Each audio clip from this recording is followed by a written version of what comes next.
Белгилүү балбан Кыргызстандын желегин дүйнөлүк аренада желбиреткен чемпион Жоломон Шаршембековдун туу боюнча билдирүүсү айрым аткаминерлердин кыжырына тийди.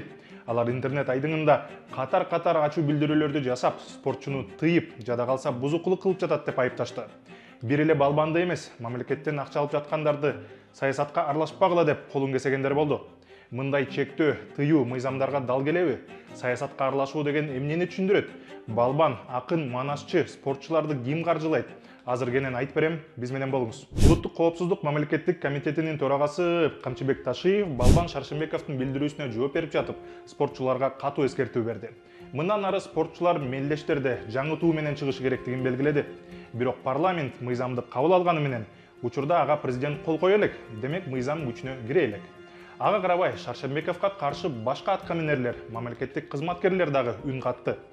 Президенттик администрациянын маалыматтык саясат бөлүмүнүн башчысы Дайыр Орунбеков Жоломон Шаршембековду бузукулук кылып жатат деп айыптады. Мамлекеттин колдоосун алып, сыйын көрүп, кайра саясатка мурдун тыгып бузукулук кылгандарга жооп.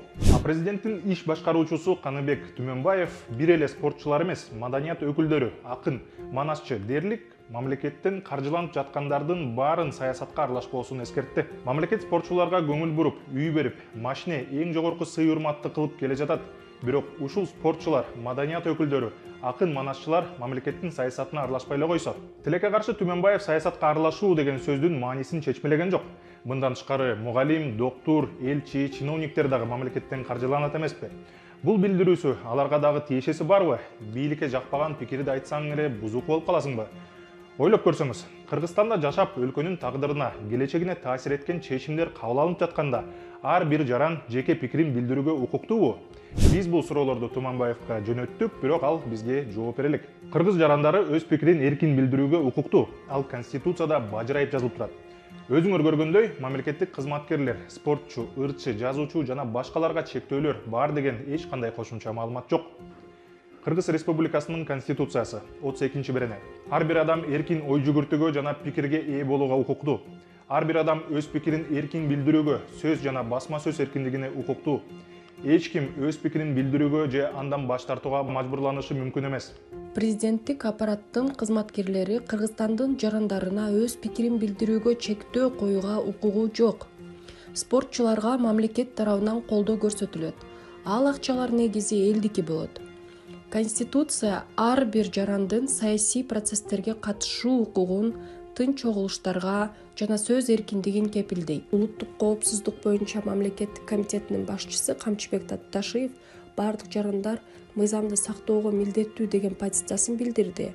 Бирок бүгүнкү күндө өлкөнүн жарандары жана спортчулары тарабынан мыйзам бузулар жок. Болбосо мамлекеттик символдор мыйзамына өзгөртүүлөр күчүнө кире элек. Мыйзамды бирөөтөлө кабыл алуу үчүн президент кол коюшу зарыл. Биз мыйзамдарды карап, саясатка аралашуу деген бир дагы сөз, берене, токтомду таба албадык. Мындай түшүнүктү дагы жолуктурган жокпуз. Бул эптеп эле бийликтин чечимдерине нааразы болгондордун оозун жабуунун бир айласы эмеспи? Сөз эркиндигин бууп чачышкан жокпу? Баса, Түмөнбаев менен Орунбеков өкмөттүн чиновниктери, мамлекеттен айлык алышат. Алардын түшүнүгүндө өздөрү дагы саясатка аралашпашы керек да. Анан дагы мамлекет акын, манасчы спортчуларга кам көрүп жатат деп айтылды. А мамлекет ал акчаны кайдан табат?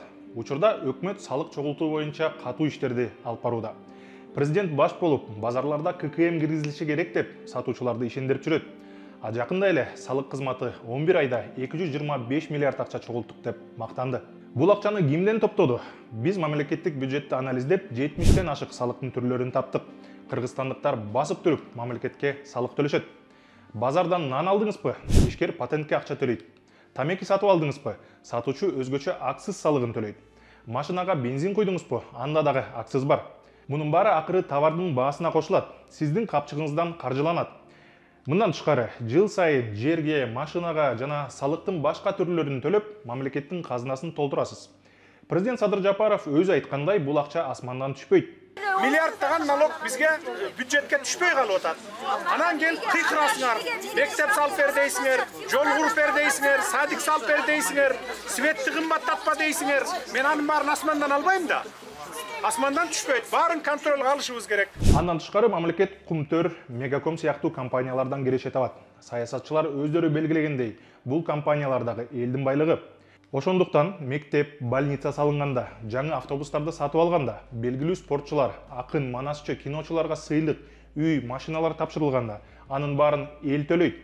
Атууну өзгөртүү боюнча спортчулар эле эмес, саясатчы, ырчы, блогер катардагы жарандар каршы чыгып жатканын интернетте көрсө болот. Алар кеминде өздөрүнүн баракчаларына туубусунун сүрөтүн койгон. Башкалар кайрылууларды жасап, президентти бул мыйзамга кол койбоңуз деп суранып жатышат. Өзгөртөт десек элетте, өзгөртүп кирди желекте. Туулган жер өзгөрүш үчүн туу өзгөрүш керекпи? Депутаттардын тууну өзгөртүү сунушун угуп алып, мына жиним кайнап атат да, чындыгындачы. Жиним кайнап атат. Башка кылар иш жокпу? Туу өзгөртүлө турган болсо, тарыхыбыз сынат, тарых бузулат. Туунун ыйыктыгы жоголот, ыйыктыгы бул ыйык нерсе.